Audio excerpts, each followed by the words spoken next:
Ladies and gentlemen, welcome back. I am Ace and I have more Team Fortress 2 commentary. Rocking of course the degreaser, flare gun and the extinguisher on Nucleus. And this first part of the video has been recorded on the Reddit East Coast server, so there's a really good chance that you have been recorded as well if you were playing it yesterday, so keep an eye out for that.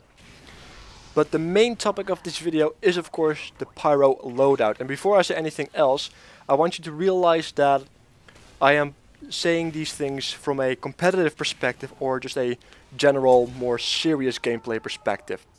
So keep that in mind. And if you are just looking for the answer, then I have to say there's a little bit more to it.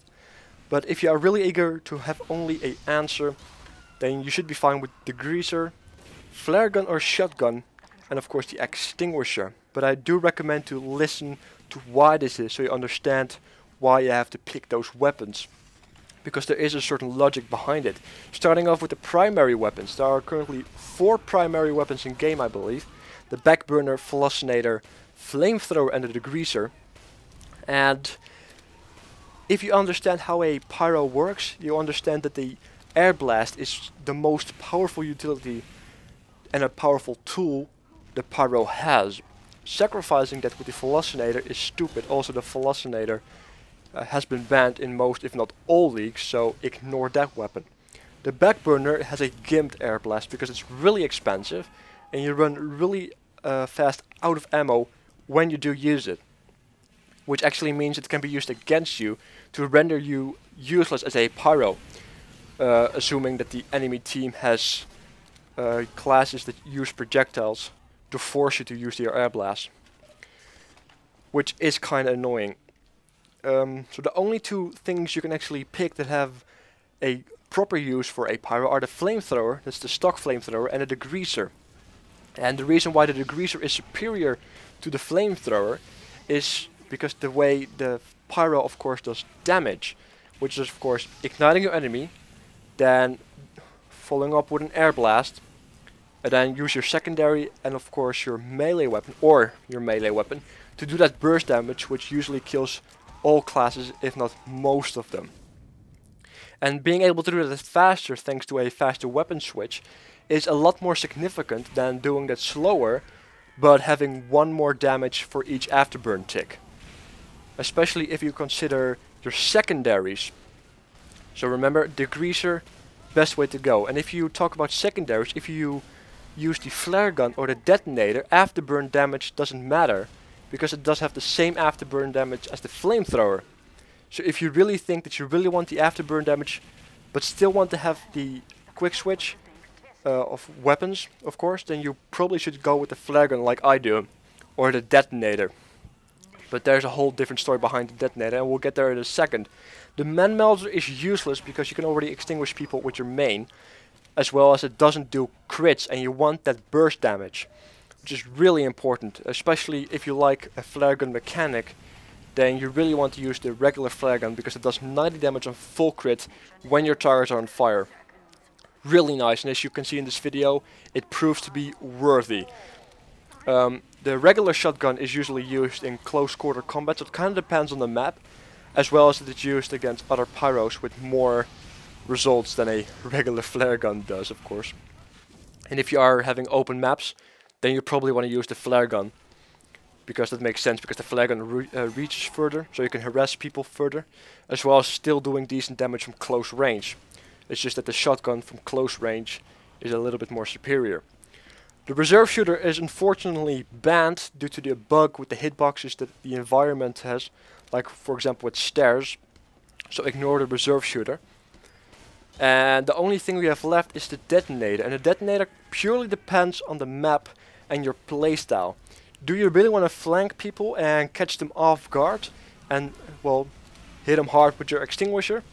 Then a detonator might be a choice for you due to the fact that if you are playing on a map that allows you to use your utility with your detonator in a way that you can flank or catch people off guard thanks to it, then you should be doing that. For example, on Gold Rush, you can really easily jump as a pyro on that high ground and destroy everybody behind it that are probably setting up sentries, teleporters, or perhaps even medics that are building Ubers and such.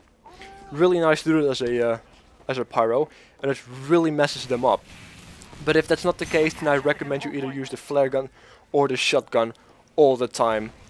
And even if you are not sure about the detonator, still use the flare gun and of course the shotgun, because that's what I would do. Yeah, moving on to the melee weapons. And there's only one melee weapon you should consider, which of course is the extinguisher. It has the most damage, as well as the most reliable damage. Because you can really easily put somebody on fire and directly do a full crit, which is 195 damage. Which pretty much kills every class besides soldiers and heavies. And you have to understand that a soldier still dies instantly because you still have to put him on fire first, which means he takes a little bit of damage.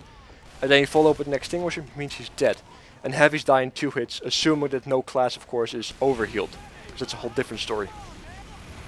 The only weapon that has the ability to crit more is the back scratcher. But think about it for a second, do you really want to crit with the back scratcher? Assuming you are on no crit servers, which means you are playing on a more serious note, the only way to get crits are through medics. If a medic is healing you, the back scratcher already negates 70%, 75% even, of the healing the medic does on you. And if he then uses his crit uber on you, then you want to use your flamethrower. So when do you actually use your back scratcher with crits? Practically no, in my eyes. This is why the extinguisher is always better, of course, because you can always crit with that, regardless of crits that are given you by a medic. So keep that in mind, really important. Extinguisher, most damage, most reliable damage.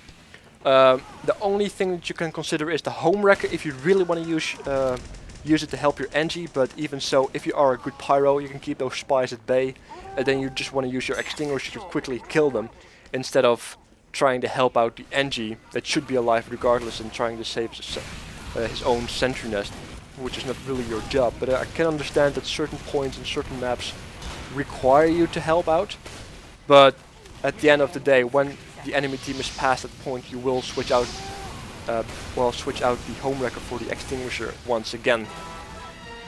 And the power jack in competitive play or serious play, it takes too long to kill somebody with it, which means you're going to die beforehand, or you have to be lucky, and you don't want to pick weapons that are based around luck in competitive play. This is also why crits are turned off and such. And sharpened volcano fragment, if you can get that close to somebody, you should be able to ignite them already with your flamethrower, and then follow up with the extinguisher, which means an insta-kill instead of just putting them on fire with your melee weapon. So once again, use your degreaser, the flare gun or the shotgun, depending on your playstyle and the map of course, and of course the extinguisher for massive burst damage from close range.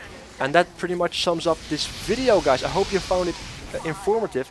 If you did and you just liked the video as well, make sure to subscribe if you haven't and give me a thumbs up. It does really help.